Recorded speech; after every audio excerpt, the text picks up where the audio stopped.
Bonjour à tous et bienvenue dans cette nouvelle série sur les radiofréquences. Donc, c'est vraiment une série dédiée pour les débutants. Donc, on va découvrir le monde des radiofréquences. Donc, qu'est-ce qui se passe à haute fréquence, donc dans les systèmes de télécommunication et même dans les circuits, tout simplement les circuits électroniques, mais à haute fréquence. Quand on veut dire haute fréquence, on parle dans les quelques mégahertz, centaines de mégahertz, gigahertz, etc.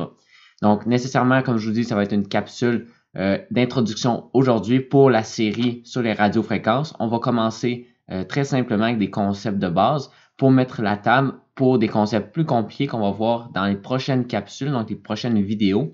On va y aller pas à pas pour voir quels outils sont disponibles dans les systèmes de radiofréquences. C'est quoi la différence entre un circuit électronique basse tension, basse fréquence, comme on utilisait avec des microcontrôleurs, et qu'est-ce qui se passe maintenant quand on arrive avec des systèmes plus haute fréquence. Donc, il faut penser que les systèmes haute fréquence, ce n'est pas nécessairement uniquement les systèmes analogiques. Donc, aujourd'hui, même les systèmes numériques comme le USB, HDMI, PCI Express, tous ces ports de communication-là numériques qu'on retrouve avec un processeur, par exemple, eh bien, ça va utiliser des notions radiofréquences puisque ces signaux propagent tellement rapidement par rapport sur la plaque de prototypage ou sur le PCB, le circuit imprimé, qu'on doit prendre en compte les considérations radiofréquences de ces signaux numériques-là. Donc, bien entendu, le monde des radiofréquences a commencé avec le monde analogique, mais aujourd'hui, ça s'applique aussi bien dans le domaine numérique. Donc, pour la première vidéo d'aujourd'hui, c'est simplement une capsule d'introduction. On va y aller étape par étape pour mieux comprendre c'est quoi le monde des radiofréquences. Donc, on va utiliser par exemple la bague de Smith comme vous voyez sur la diapositive présentement. Je vais vous montrer, je vais vous expliquer comment l'utiliser, qu'est-ce que ça fait, qu'est-ce que ça représente. Ça va être un outil essentiel pour bien comprendre le domaine des radiofréquences et même pouvoir solutionner par exemple des circuits, etc.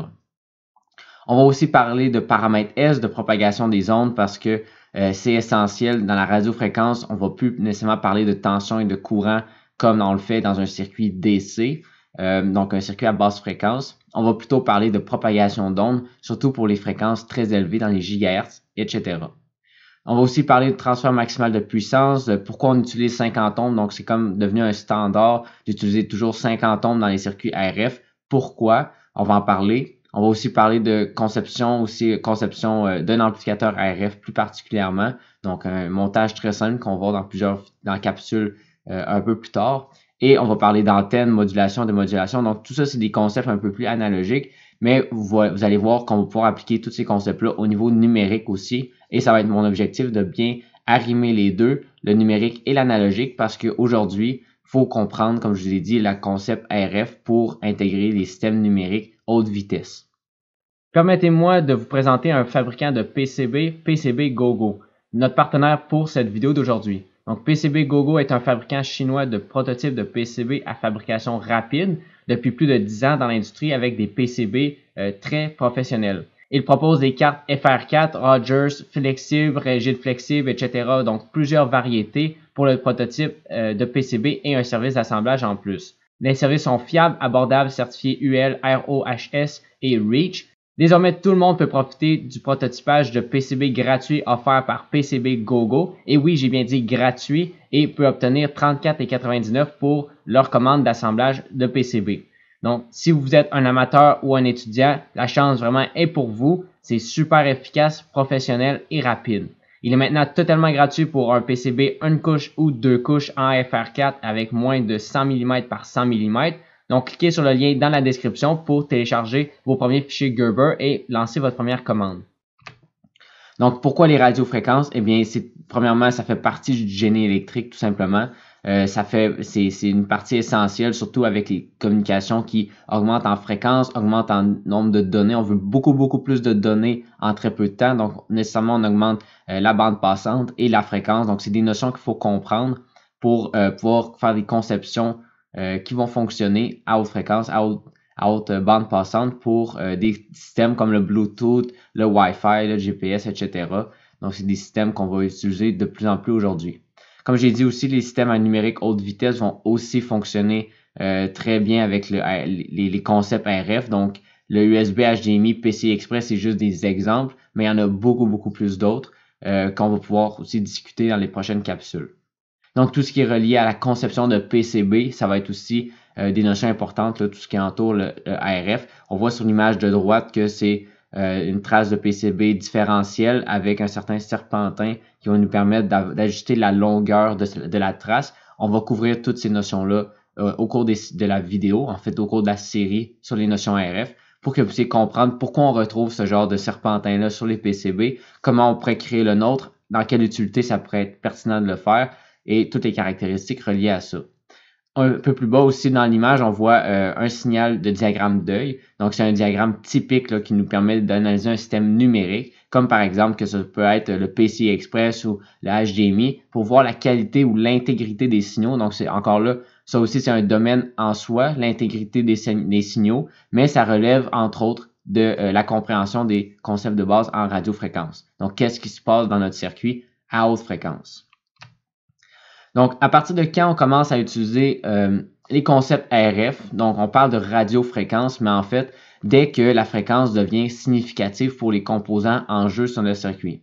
Donc, bien souvent, pour ce qui est de basse fréquence, quand on faisait des circuits avec des microcontrôleurs, on va allumer une lumière, on travaille avec du I2C qui fonctionne à 400 kHz au maximum. Donc, on ne parle pas nécessairement de RF encore. C'est vraiment plus quand on va dépasser le mégahertz, on va dépasser dizaines de mégahertz, centaines de mégahertz. Déjà, rendu là, il y a des systèmes de télécommunication qui fonctionnent à ces fréquences-là. Et on va voir que certains composants électroniques, déjà, à ces fréquences-là, vont agir différemment. Et bien entendu, ben là, plus on monte en fréquence dans les gigahertz, centaines de gigahertz, ben là, on passe dans un autre domaine. Là, c'est vraiment plus, on va appeler ça les ondes micro-ondes ou les ondes millimétriques. Donc, on entend beaucoup parler des ondes millimétriques maintenant avec le nouveau réseau 5G parce qu'ils utilisent une certaine nouvelle bande de fréquence qui n'avait pas été utilisée beaucoup par avant, qui est dans les ondes millimétriques, donc la longueur d'onde d'un signal est de l'ordre du millimètre. Donc, ça se situe environ autour de 30 GHz. On n'ira pas nécessairement là parce qu'il y a d'autres considérations à prendre en compte plus on augmente encore en fréquence. Mais pour vous dire que les concepts qu'on va travailler vont bien fonctionner, que ce soit autour de 1 MHz jusqu'à peut-être 1 GHz et peut-être un petit peu même plus. Donc, jusqu'à 5 GHz, ça devrait bien fonctionner. Nécessairement, il va falloir approfondir nos connaissances davantage si on veut aller à des fréquences supérieures. Donc, juste pour mettre la table aussi sur qu'est-ce que la série va traiter, on va répondre à différentes questions tout au long de la série, pas nécessairement dans cet ordre-là, mais on va parler de pourquoi l'impédance caractéristique de 50 ohms. Donc, j'ai déjà posé la question un peu plus tôt, pourquoi on utilisait des systèmes de 50 ohms et c'est resté comme ça, c'est rendu la base. Mais pourquoi 50 ohms, pourquoi pas 60, pourquoi pas 80 ohms? Eh bien, on va expliquer tout ça dans les prochaines vidéos. Aussi, on va parler des composants électroniques parce que c'est eux qui vont être affectés le plus par la fréquence. Donc, on va voir comment la résistance, le condensateur et l'inductance varient en fréquence. C'est quoi l'impact de ces composants-là à haute fréquence. Et on va voir les autres caractéristiques des composants. Par exemple, le condensateur, on a habituellement, on va chercher la fiche technique à basse fréquence et on se dit, on a besoin d'un condensateur, on connaît la capacité, on connaît la tension et c'est essentiellement les seules données qu'on a besoin. Tandis qu'à haute fréquence, on va pouvoir prendre en compte d'autres aspects, d'autres caractéristiques du condensateur, comme le ESR, et je vais vous expliquer aussi qu'est-ce que ça signifie dans les prochaines vidéos. Évidemment, je vais vous présenter la bague de Smith, donc l'outil que on a vu dans la première diapositive. C'est un outil essentiel qu'on va retrouver dans différents appareils pour nous aider à visualiser qu'est-ce qui se passe au niveau de notre circuit en radiofréquence. On va faire de l'adaptation d'impédance, on va utiliser les lignes de transmission sur un PCB. Pourquoi, par exemple, on veut faire un PCB et tracer le port USB sur notre PCB, pourquoi il faut prendre en considération l'impédance caractéristique, pourquoi il faut prendre en considération la paire différentielle, etc. Donc, tous des concepts aussi qui sont importants et intéressants de connaître quand on fait de la conception. Ensuite, on va parler d'antenne, on va finir avec aussi comment appliquer ces concepts-là avec les signaux numériques parce qu'aujourd'hui, c'est rendu une problématique parce qu'on veut avoir des signaux numériques à plus haute vitesse. Par exemple, même le SPI qu'on utilise avec notre microcontrôleur, on peut le faire fonctionner à quelques kilohertz, quelques peut-être mégahertz, mais plus on augmente en fréquence, et bien là, on se rend compte que le module SPI ne fonctionne plus bien. Eh bien, ça peut être simplement parce qu'on n'a pas bien fait nos lignes de transmission sur notre PCB. On n'a pas pris en considération ces aspects-là qu'on a fait notre conception, ce qui fait que quand on arrive à faire fonctionner le SPI à très très haute fréquence, donc à haut débit, bien le SPI ne fonctionne pas alors qu'il serait en mesure de bien fonctionner à très haute fréquence. Le SPI, c'est un exemple. Bien entendu, le HDMI USB, c'est des protocoles qui vont beaucoup plus rapides et on peut aussi voir c'est quoi l'impact de ces signaux-là sur un PCB qui serait adapté ou non adapté. Donc, un premier exemple, juste pour voir un peu à quoi va ressembler la série. Donc, par exemple, quand on va faire la description des composants comme la résistance, condensateur, inductance, leur modèle à haute fréquence est légèrement différent. Par exemple, sur l'image de gauche, on voit la résistance qui, habituellement, c'est ce qu'on connaît. Quand on utilise une résistance, on va acheter une résistance au magasin. On s'attend à acheter une résistance, par exemple, de 1 kΩ et c'est ce qu'on a entre les mains. Par contre, il faut savoir que cette résistance de 1 kΩ, c'est vrai qu'elle a 1 kΩ. Par contre, elle va avoir 1 kΩ pour les basses fréquences. Donc, si on n'utilise pas un signal modulé ou un signal sinusoïdal plus haut qu'une certaine fréquence. À partir d'une plus haute fréquence, on va se rendre compte que la résistance, au lieu de nous donner 1 kΩ, elle va peut-être nous donner 500 ohms. Pourquoi sa résistance diminuerait avec la fréquence? Eh bien, c'est parce qu'il y a des éléments parasites tout autour de la résistance qui sont intrinsèquement là à cause de la fabrication physique de la résistance.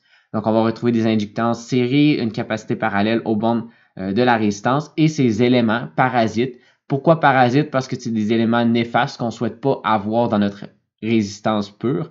Eh bien, ces éléments-là vont s'ajouter à la résistance pour créer une déformation au niveau de sa vraie valeur de résistance.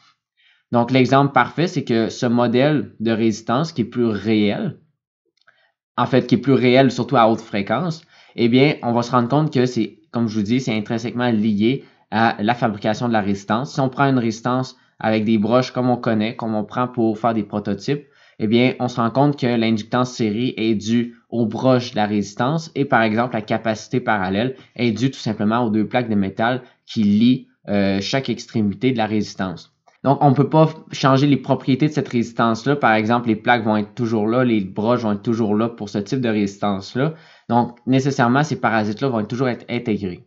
C'est pour ça qu'il va y avoir des alternatives. Quand on va à haute fréquence, on va utiliser les composants le plus petits possible pour minimiser ces parasites-là, pour avoir le moins d'impact, pour que la résistance qu'on va acheter de 1 kΩ soit le plus possible de 1 kΩ. Donc, c'est un premier exemple. Et on va voir différents exemples au cours de la série pour ce qui est du condensateur inductance aussi.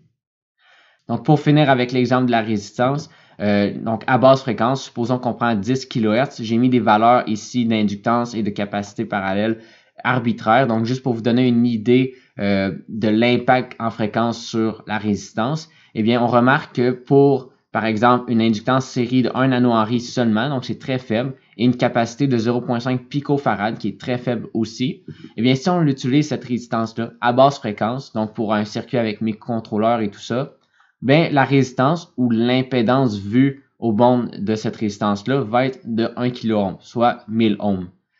Mais par contre, si on augmente en fréquence, soit 1 GHz, eh bien, à ce moment-là, l'impédance vue au bornes de la résistance va être plutôt de 291 ohms. Donc, on voit que ça descend drastiquement et c'est tout simplement dû à cause des parasites et la haute fréquence. Donc, ici, je n'ai pas encore trop parlé d'impédance. Donc, on va en parler bien évidemment dans les prochaines capsules, mais juste pour mettre la table aussi, l'impédance, ça fait partie des notions qu'il faut comprendre pour les circuits à haute fréquence. Aussi, une question intéressante qu'on peut se poser, c'est est-ce que les relations qu'on a déjà vues au niveau des circuits basse fréquence, soit les relations de tension et de courant, soit on appelle KCL et KVL, donc les lois de Kirchhoff pour les courants et les tensions, est-ce que ces lois-là, ils fonctionnent aussi à haute fréquence? Eh bien, la réponse, c'est que oui. Évidemment, ces lois-là vont respecter tous les aspects physiques là, de la résolution de circuit. Par contre, quand on va monter en fréquence, eh bien, ça va être utile d'utiliser des nouvelles techniques d'analyse de circuit, ce qu'on va parler aussi de paramètres S, pour pouvoir analyser simplement un circuit sans avoir à regarder c'est quoi les tensions, les courants qui se situent à chacun des points du circuit, parce que nécessairement ces tensions et ces courants-là deviennent des valeurs complexes, des valeurs imaginaires et réelles. Donc, ça devient un petit peu plus lourd à faire l'analyse avec les méthodes standards de nœuds et de mailles. Par contre, sachez qu'il est toujours possible de le faire. Faut juste prendre en compte que les impédances vont être complexes, les tensions et les courants aussi. Donc, un petit rappel finalement des outils mathématiques qu'on va utiliser dans la série. Donc, si vous n'êtes pas familier encore avec ces outils-là, juste un petit rappel, on ne va pas aller dans le gros détail mathématique. L'essentiel, c'est de vous montrer les outils qui sont utilisés dans le domaine radiofréquence et ces outils-là vont être aussi utilisés, comme je vous dis, dans les systèmes numériques. Il faut être capable de voir et de repérer ces termes-là sans nécessairement, je ne vous demande pas nécessairement de les appliquer tels quels. Donc, simplement un petit rappel des nombres complexes spécifiquement utilisés pour l'impédance. Donc, un nombre complexe, ça le compose d'une partie réelle, donc la résistance, et une partie réactive, et qui va être la partie imaginaire. Donc, j'ai fait une vidéo entière qui parle de la différence entre l'impédance, résistance, réactance, admittance, susceptance et conductance. Allez voir la vidéo, j'ai mis le lien dans la description. Ça va vous aider beaucoup à comprendre à démêler tous les termes, puisqu'il y a beaucoup de termes, mais qui veulent dire essentiellement tous la même chose. Il faut juste les voir sous différents angles. Nous, ici, on va parler beaucoup d'impédance, donc le Z. Le Z, c'est l'impédance, qui est composée d'une partie réelle, la résistance, R, et une partie imaginaire, X, qui est la réactance. Donc, tout simplement, un nombre complexe, c'est un nombre qu'on peut représenter dans un plan qui a un axe, l'axe horizontal qui est l'axe des réels, et l'axe vertical qui est l'axe des imaginaires. Donc, c'est pas très différent des axes X et Y qu'on connaît habituellement. C'est juste qu'au lieu d'être X et Y, c'est un axe réel, un axe imaginaire. Donc, la coordonnée qui se retrouve dans ce plan-là, ça va être une coordonnée complexe. Donc, ça va être la coordonnée, ça va être Z, qui va se situer à la position R et X. Et pour noter cette position-là, on écrit R plus JX. Si on se trouve dans le plan inférieur ici en bas, ça serait R moins JX. Donc, tout simplement, on repère un point dans un plan cartésien et on a sa coordonnée qui correspond à être un nombre complexe. Maintenant, on peut savoir aussi que ce nombre complexe-là, ce même point dans le plan, on peut le représenter de deux façons. Soit on l'utilise avec des coordonnées R plus JX, comme on a marqué ici, ou on peut le marquer avec un module, soit la norme entre le point d'origine et le point de coordonnée, et l'angle que cette norme-là fait avec l'axe des réels. Donc, on peut utiliser les formules que vous voyez présentement pour trouver, faire la concordance, faire le lien entre les deux façons de décrire la même chose. Donc, encore là, c'est purement mathématique. C'est deux façons d'écrire le même nombre complexe. Simplement que dans le premier temps, c'est avec la partie réelle et imaginaire. Dans un deuxième temps, c'est avec la norme et son angle. Donc, aussi, il faut savoir que c'est possible d'additionner, soustraire, faire des opérations arithmétiques sur les nombres complexes. Donc, tout simplement, si on a deux nombres complexes, donc Z1 et Z2, si on veut additionner les deux impédances, eh bien, on va se rendre compte qu'on peut additionner les parties réelles et additionner tout simplement les parties réactives. Pour même la soustraction, si on a deux nombres complexes qui sont deux impédances, eh bien, on va tout simplement faire la soustraction entre les deux. Eh bien, on se rend compte qu'il faut tout simplement faire la différence entre la première résistance et la deuxième résistance, ainsi que la première réactance et la deuxième réactance. Donc, c'est des opérations qu'on va peut-être avoir à faire, mais juste pour que vous soyez au courant que c'est possible de le faire, parce que quand on faisait, par exemple, des montages à basse fréquence, on parlait uniquement de résistance. Eh bien, quand on voulait additionner deux résistances en série, on faisait tout simplement une addition comme ça ici, sans trop s'en rendre compte, mais on faisait tout simplement la même chose, mais au lieu de le faire avec des nombres complexes, on le faisait avec des nombres réels seulement. Pour ce qui est de la multiplication et la division, on se rend compte que pour des nombres complexes, c'est plus simple de le faire avec un module et un angle, puisque quand on fait la multiplication de deux impédances, eh bien, on fait la multiplication de leurs normes et l'addition de leur angle. Tandis que pour la division, on va faire la division des deux normes et la soustraction des angles. Donc, bien entendu, ça serait possible de le faire aussi avec la forme cartésienne, mais on se rend compte que des fois, mathématiquement parlant, c'est plus simple de le faire d'une façon que de l'autre.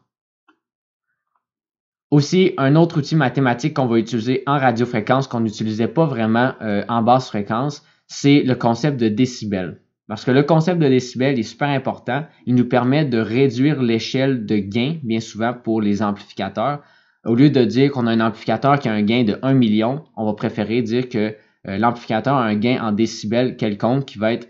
Donc, il va avoir un gain en bas de 100. Donc, ça va être beaucoup plus convivial pour voir et faire des comparaisons entre les gains, additionner des différents gains d'amplificateurs, etc.